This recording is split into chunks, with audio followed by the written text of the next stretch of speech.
I'm Evette Rios, and I'm here at a friend's lake house, and I want to show you guys how you can brew up some summer fun at your next outdoor shindig using my favorite, my go-to coffee, 8 o'clock coffee.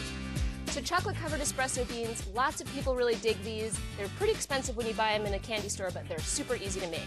So what you want to do is you want to start out with a nice dark roast. I'm using the dark Italian because it's the darkest one 8 o'clock coffee makes. So I've got my chocolate nice and melted, and I'm going to take my coffee beans and just pour them right in here. And then you just stir them around so you make sure you get them nice and covered up with the chocolate. Yeah, this looks good. So I'm just going to take these out of here. And then using my spoon, I'm going to scoop these out. You want to get a spoon that's got some holes at the bottom so some of the excess chocolate can kind of drain through. And then you're just going to spread these out on a cookie sheet. And then once you're done with filling up your wax paper tray, you're going to stick it in the freezer for about half an hour.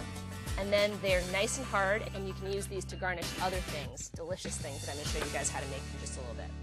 Personally, I think there's nothing better on a hot summer day than a delicious cold glass of iced coffee. Here's a great tip to keep your 8 o'clock iced coffee tasting just as good and rich and delicious the first sip as it does the last. So with your leftover coffee at the end of the day, or you can brew up some, pour it into an ice cube tray and make these iced coffee cubes. How cool is this? You can just take the iced coffee cubes, stick them into a glass,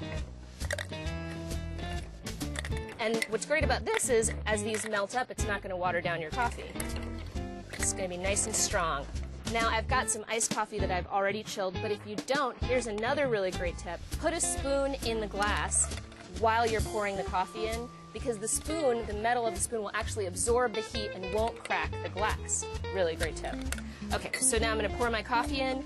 One of the things that I like to do is I like to add some little tasties to my coffee. So I've got some milk here. Just going to stir that up. And I've also got some mint because you know what? Nothing says summertime like a little sprig of mint. So I'm just going to pop that into my iced coffee, and there you go. How great is that? Delicious.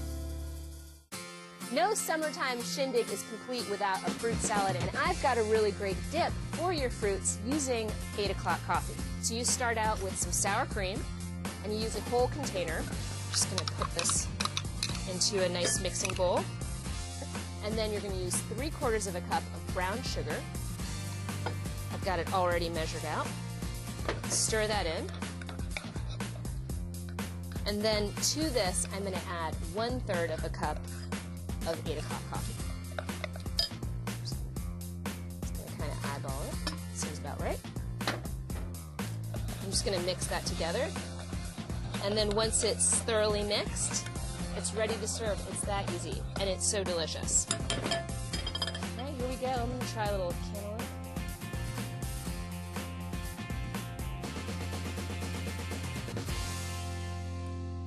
That's good. That is really good. And for the 8 p.m. crowd, I've got the 8 o'clock tail to show you. Basically, you start out with some amaretto. Just going to take an ounce of this. And you're going to take an ounce of vodka, and then an ounce of 8 o'clock coffee, and then just a little splash of milk. And then I'm just going to mix this up. Shoot the heck out of it. Here we go. I'm just going to pour that in there. And then I'm going to garnish this with a cinnamon stick, and then maybe a little sprinkle of cinnamon. And how about these chocolate-covered espresso beans that I showed you guys how to make? Throw a couple of those in there, and there you go. 8 o'clock tail. So I've shown all of you lots of things to do with the coffee that you've made, but how about what you do with the grounds that are left over? Well, actually, coffee grounds are terrific fertilizer. So just take a little bit and stick it right in there, and it'll just biodegrade and let all of the vitamins and minerals that are actually in the beans seep into the plant. I love things like this because it's a nice, easy, and free way that we all can go a little bit greener. I hope you found these out-of-the-bag coffee ideas inspiring, and now it's time for me to enjoy my 8 o'clock tail.